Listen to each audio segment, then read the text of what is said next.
Hello, welcome to the Alone Show. I'm your host, Johnny Alone, and in this episode, I brought on regular Asperegoose. And as for our guest, she's from Pittsburgh, Pennsylvania. She's a recording artist, drummer, singer, and songwriter. What more could you ask for? Ladies and gentlemen, I give you Tedi Brunetti. Hello, how you doing over there? Great. I'm great. Real good. Yeah, absolutely. Yeah? So, how's life? Life is good. Life is good. Playing music, watching my grandkids. Yep. Just keep on trucking every day. I keep waking up. Yep, absolutely. How is it by you? We got some snow today. Really? It's been snowing where you're from. Pardon me? Is it snowing where you're from? Yes, today. Wow. That's mad.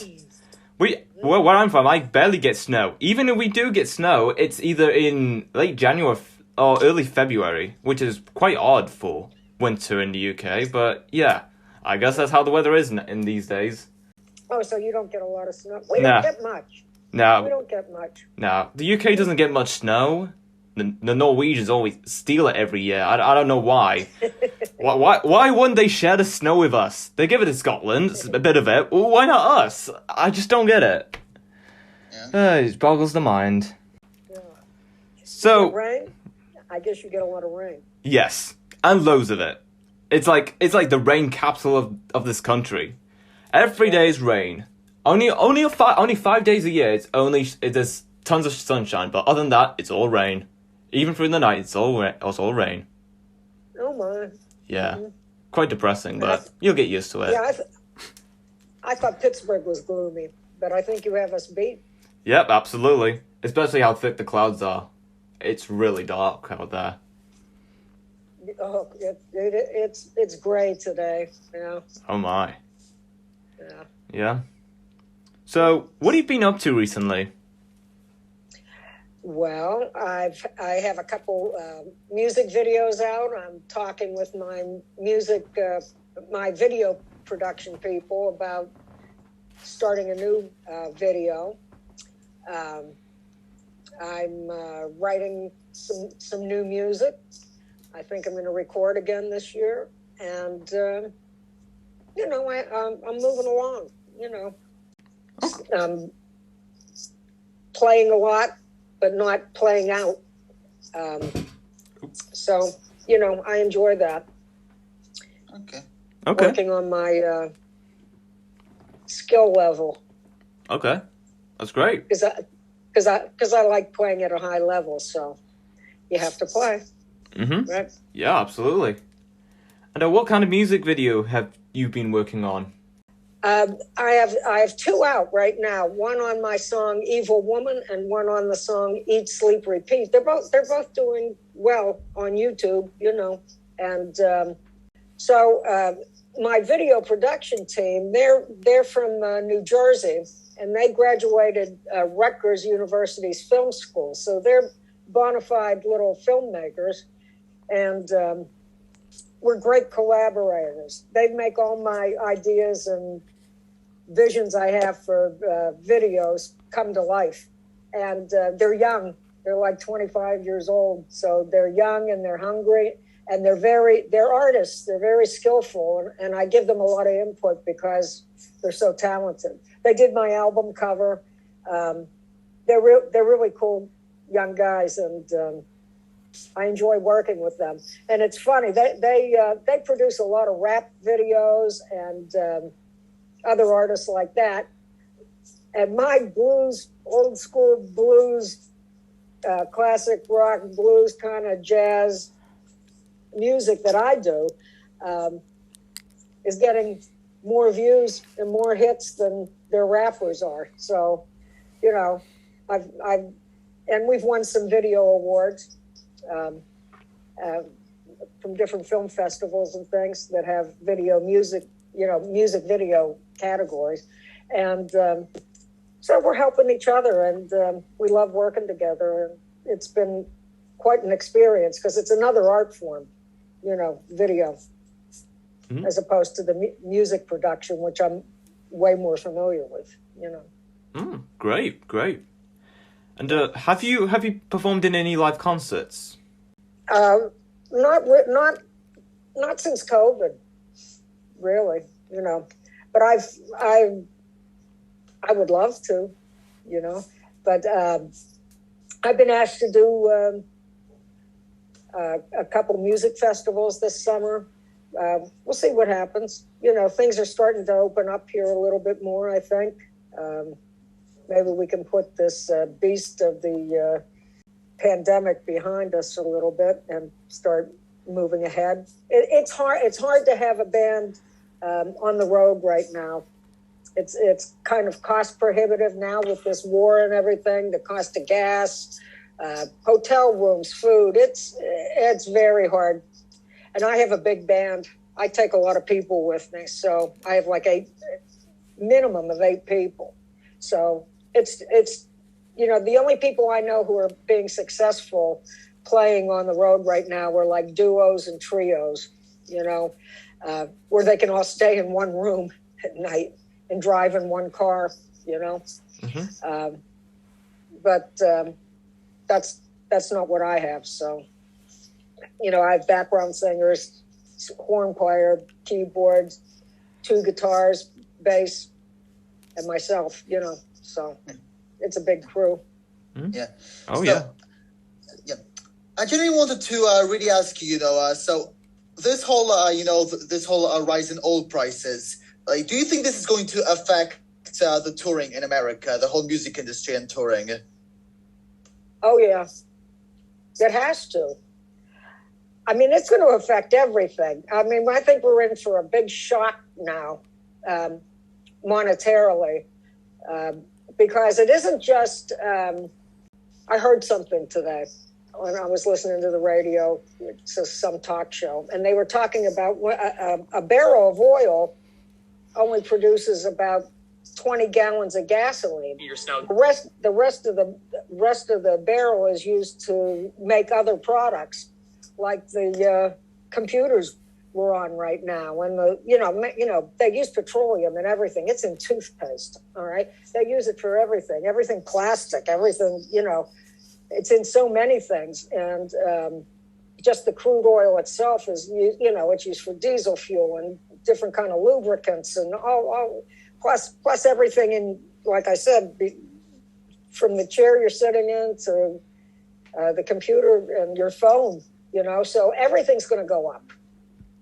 Everything's going to go up. I mean, everything. So, it's we're going to have to wait until we find a new, I think we're in flux right now. I don't know what's going to happen, but it doesn't look good, does it? Yeah. Mm-hmm. Yeah.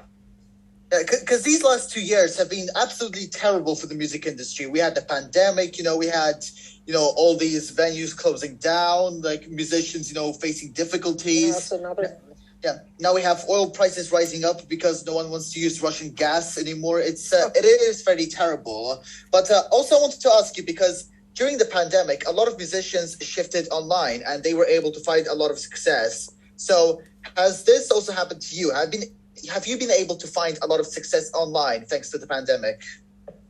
Well, yeah, that's pretty much what happened. The whole music business shifted to online, and that is what the music business is right now. And it depends what you call success, I mean, for me, I feel successful. I made this album for my grandkids so they would know Grandma and Grandpa were cool once, all right? My husband's my lead guitar player. So,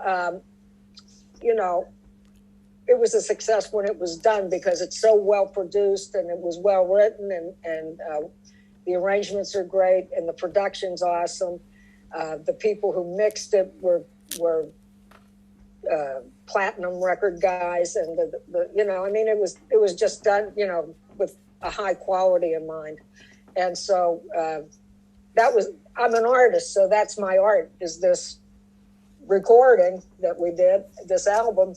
And so I feel successful when I have a product at the end of it. I hate to even call it a product, but the art at the end of it that I can take pride in.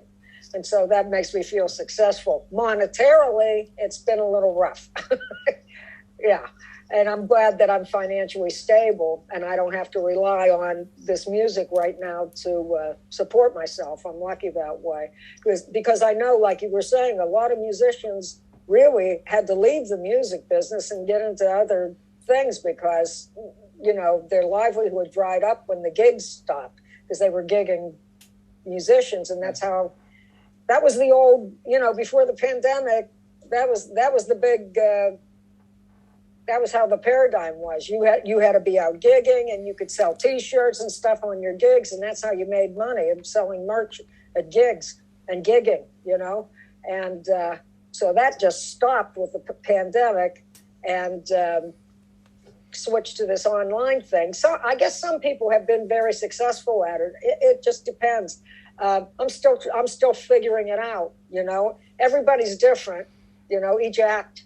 And so being independent is also tougher because you have to do everything yourself. I'm not with a major label who can plug me into a system that's already works for them, you know. So to get out there, but I'm enjoying it anyhow. But it's a big learning curve, you know. Uh-huh. And really, at my age, do I want to be on the road a lot? Not really. You know, I've done that, you know. like it seems like at this point we are moving away from touring. I mean, there's lots of festivals still going on, such as Coachella and Rolling Loud. But it seems that an increasing number of musicians, they are shifting their activities online. I mean, we've had Lil Nas X do like various concerts and video games. We had so many people just do these concerts online. And do you feel like this sort of shift to the online world, do you feel like in the years to come, it's going to redefine the entire music industry?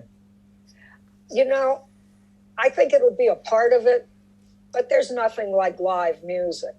All right. So I don't think it will replace it because I don't think it can, you know, unless they start doing holograms or something like that and the band's standing in your living room.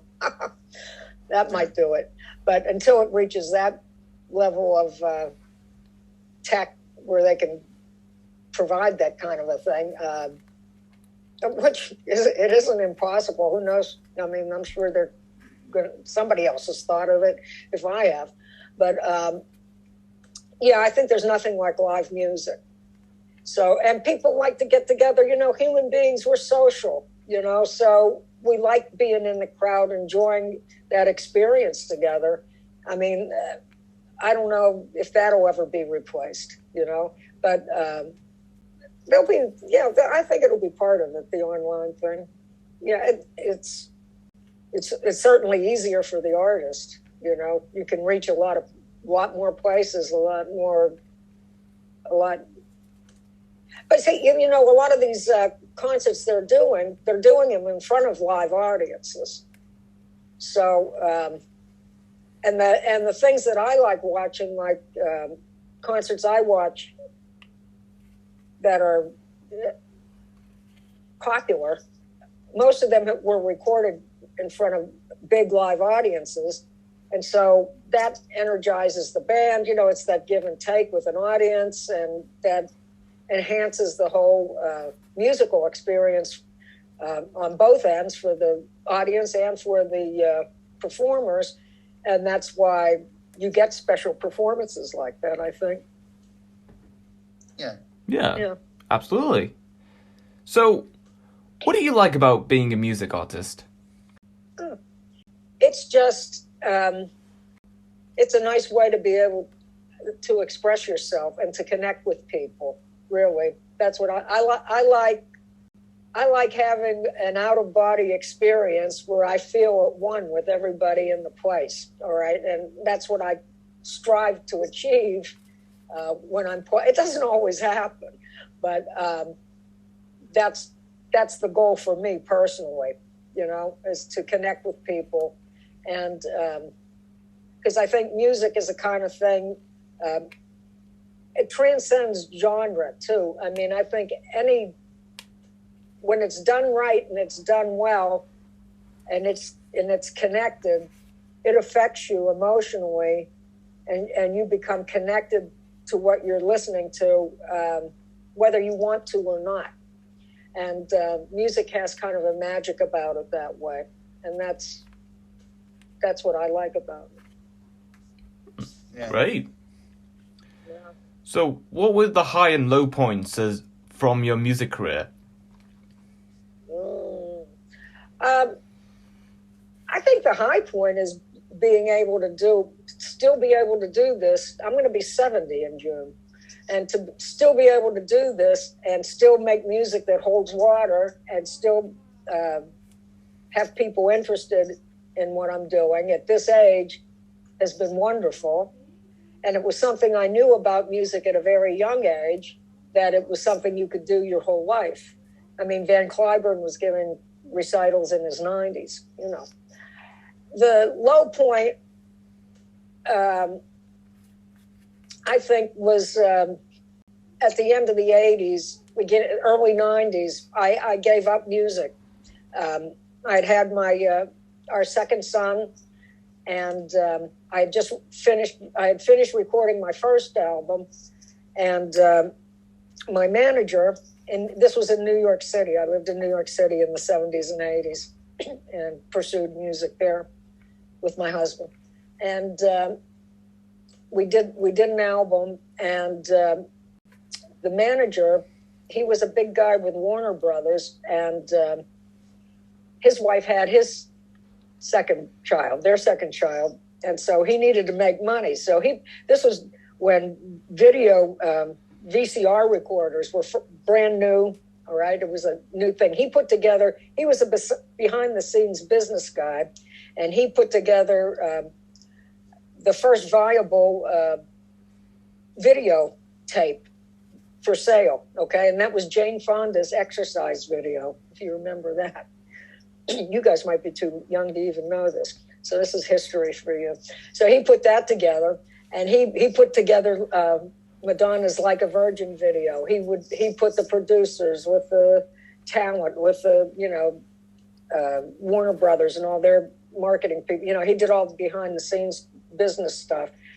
And then he saw that these videotapes were taking off at this point, and he developed a company called Macrovision, which was a copy guard on videotapes. When you put a videotape in, if it had this Macrovision thing on it, it would scramble the tape so you couldn't copy it. Okay, so you couldn't make like bootleg copies of the tape, and which back in the day was a big thing. Okay, so he was putting all his time and energy into that at the same time I had signed with him. So one thing led to another, and he was spending all his time on that. We had some personal things happen in our lives with our families and stuff, and we decided, I'm from a big Italian family. I wanted my kids to know their grandparents and their cousins and their aunts and uncles. I'm the oldest of 10 kids. So we came back to Pittsburgh from New York, and I got out of the music business. It was very low point. I cried for 3 years, I think. And always thinking that maybe someday I would get back to it. But I ended up going back to school for ultrasound. I was in the medical field for almost 20 years doing cardiac and vascular ultrasound, echocardiograms, right? And don't miss it. Retired 10 years ago and started playing music again. And here I am today with it. Like I said, we made this album. I started writing again. The guy who produced my first album in New York City, Dean Allen Sargent, he produced this album, my second album. I hooked up with him. I found his wife on Facebook. We hadn't talked in years. And I said, hey, Dean, I'm thinking of recording again. He said, let's do it. And of course, he was a first call recording engineer in New York City back in the day. So he was on tons of major recordings and things. So he has that experience and that ear, and he's an artist himself.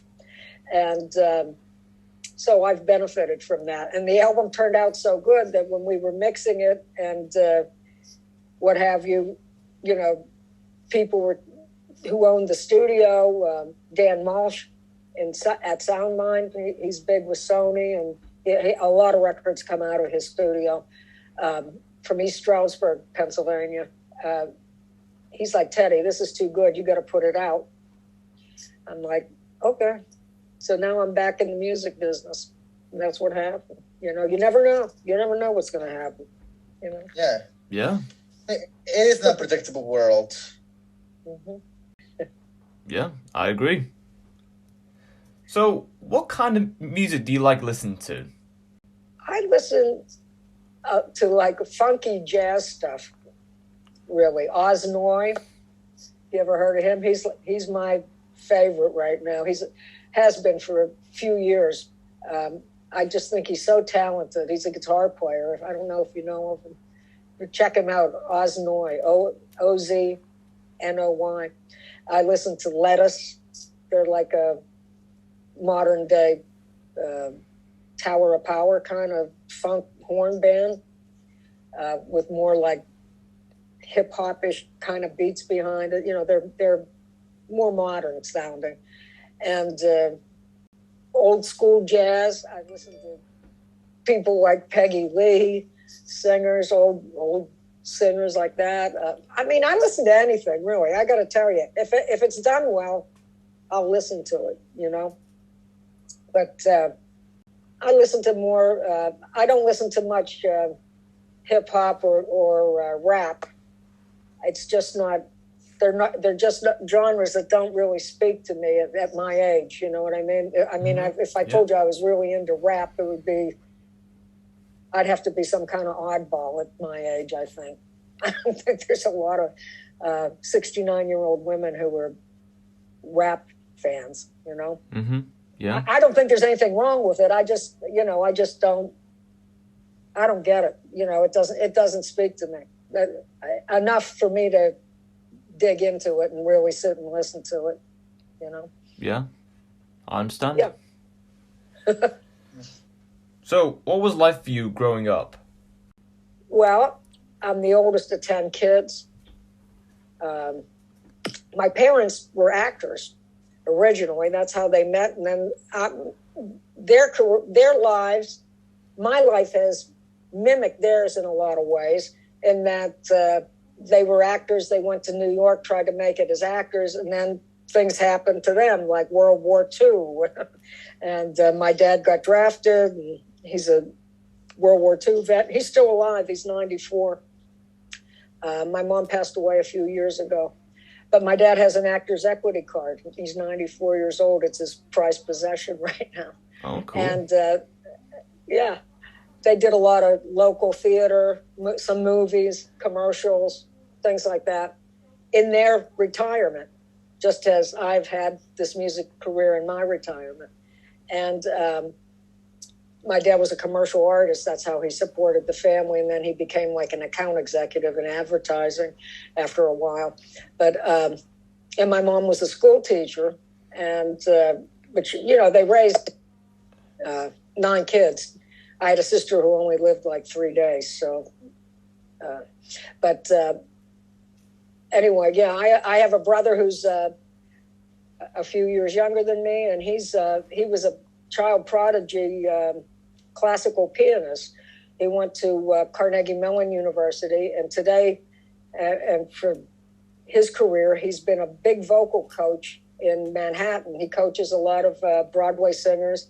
He coaches in, where do they send him? Denmark. He goes to Denmark a lot. He's all over the world, really. And he's written a book. His name is David Brunetti, and he wrote a book called Acting Songs, and they use it as a textbook in theater programs in colleges and high schools, So he's done very well. But he can't play the piano anymore. He has Parkinson's, and so he has to use piano players, but he can still teach, so that's good. I have another brother who's 10 years younger than me, whose name is Ted. All right, so there's actually 3 Teddy Brunettis. And there's myself, my father, and my brother. I said to my mother, I wasn't a good enough Teddy because I didn't have a thing. But anyway, he was Frankie Coffee Cake in A Bronx Tale on Broadway a few years back. So he's an actor, singer, producer, director. So show business is in my family, medicine and show business. My baby sister who sang on this album did some of the background vocals. Two of my sisters, my sister Mary Park and my sister Anita Phillips, sang on this album with me. And my baby sister Anita, she was a featured vocalist with the Wheeling Symphony a few years back. So, I mean, she can sing, you know. So that I come from an artistic family.